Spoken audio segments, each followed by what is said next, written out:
விஜய் என்ன பண்றாரு, நம்ம காவேரி கிட்ட வந்து வெண்ணிலாவ முதல்ல மீட் பண்ணது, அவங்களுக்கு வந்து லவ் ப்ரப்போஸ் பண்ணது, அதுக்கப்புறம் அவங்கள விட்டு பிரிஞ்சது, எல்லா விஷயத்தையுமே வந்து ஷேர் பண்றாரு. அத கேட்டு வந்து நம்ம காவேரி கண் கலங்குறாங்க.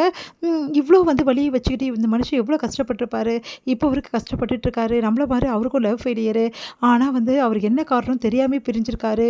அப்படின்னு சொல்லிட்டு மனசு கஷ்டப்படுறாங்க. விஜய் ரொம்ப நல்லா கவனிச்சுக்கிறாங்க. காலைல எழுந்தோனே விஜய்க்கு தேவையானது எல்லாம் பார்த்து செய்றாங்க. அத பார்த்து விஜய் வந்து எல்லா உண்மையும் நான் சொல்லிட்டேனா அப்படின்னோன, ஆமா இந்த மாரி நெறைய விஷயங்கள் சொன்னீங்க. உண்மையிலேயே வந்து நீங்க கிரேட்டுங்க அப்படின்னு சொல்லிட்டு பாராட்டுறாங்க. ஆறுதலாவும் இருக்காங்க. அதனால வந்து விஜய் ரொம்ப சந்தோஷம் அடையறாரு. ஆனா அத வெளிக்காட்டாம வந்து அப்படியே காவேரி கிட்ட கோவம் மாதிரி எப்பவும் போல பேசுறாரு. அடுத்து வந்து காவேரி, விஜய் வந்து இங்க திரும்பி வராங்க. "எப்படிம்மா இருந்தது ட்ரிப்பு?" அப்படின்னோனே, "நல்லா இருந்தது" அப்படி சொல்றாங்க. நெறைய விஷயங்கள் நான் தெரிஞ்சுக்கிட்டேன்னு சொல்லிட்டு காவேரி சொன்னோனே, விஜய் அவங்களே பார்க்குறாரு. ராகினிய வந்து மீட் பண்றாங்க. நம்ம வந்து காவேரி, "உன்கிட்ட பேசுறதுக்கு எனக்கு எதுவுமே இல்லன்னு" சொல்லிட்டு அவாய்ட் பண்ண பார்க்குறாங்க. ஆனா ராகினி வந்து விடாப்பிடியா வந்து இந்த மாரி நிவின வந்து கல்யாணம் பண்ணிக்க நினைக்கிறியா? அப்படி சொல்லிட்டு கேட்குறாங்க. அத கேட்டு அதிர்ச்சி அடையறாங்க. "நீ என்ன சொல்ற?" அப்படின்னா, "ஆமா, நிவின் வந்து உன் கூட வாழ போறானாமே! இதுக்கப்புறம் நீங்க போய் சேர்ந்து வாழ போறீங்களாமே! உன் வீட்டுக்காரருக்கு துரோகம் பண்ணிட்டு, இந்த மாரி இவன் கூட மறுபடியும் வந்து சுத்த ஆரம்பிச்சுட்ட. நிவின் கூட நிவின தான் கல்யாணம் பண்ணிக்க போறியா?" அப்படி சொல்லிட்டுலாம் மோசமா ரொம்ப தரக்குறைவா பேசுறாங்க. அதெல்லாம் பார்த்துட்டு செமையா டென்ஷன் ஆயிடுறாங்க. "என்ன நினைச்சிட்டு இருக்க உன் மனசுல? அவன் என்ன சொன்னாலும் நீ கேட்பியா? அப்புறம் அவ்வளோதான். உனக்கும் சரி, நிவினுக்கும் சரி, அப்புறம் நடக்கிறதே வேற. எவ்வளோ தைரியம் இருந்தா என்னை பத்தி நீ பேசுவ?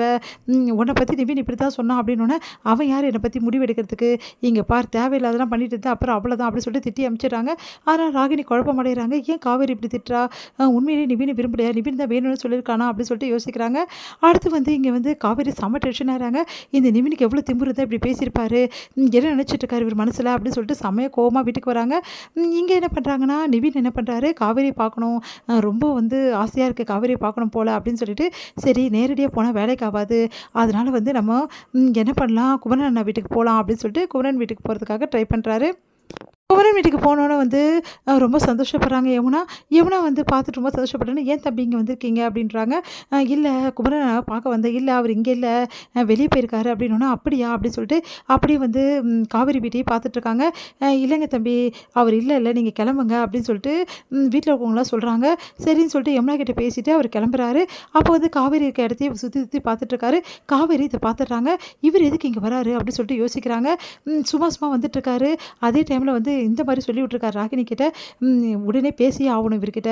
என்னதான் நினைச்சிட்டு இருக்காரு மனசுலன்னு தெரியலையே! இதுக்கெல்லாம் காரணம் ஒருவேள விஜயா இருப்பாரா? விஜய் அன்னைக்கு சொன்ன விஷயத்தால தான் இவர் இப்படிலாம் யோசிக்கிறாரா?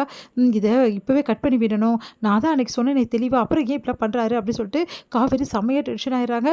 உடனே வந்து நிவின மீட் பண்ணி கண்டிப்பா பேசியே ஆவணும்னு சொல்லிட்டு முடிவு பண்றாங்க. அடுத்து வந்து நிவின் வந்து காவேரிய பார்த்துடுறாரு. பார்த்துட்டு ரொம்ப சந்தோஷமா காவேரி பார்த்து பழைய நினைப்புல வந்து அப்படியே சிரிக்கிறதும், அதே டைம்ல வந்து அப்படியே பார்த்து வந்து பூரிக்கிறதும் பண்ணிட்டுருக்காரு. இதெல்லாம் பார்க்குற காவேரி செம்மையா டென்ஷன் ஆயிடுறாங்க. உடனே வந்து என்ன பண்றாங்க, அவங்க பார்த்து இருந்த கதவ மூடிட்டு அப்படியே பட்டுன்னு சொல்லிட்டு உள்ள போயிடுறாங்க.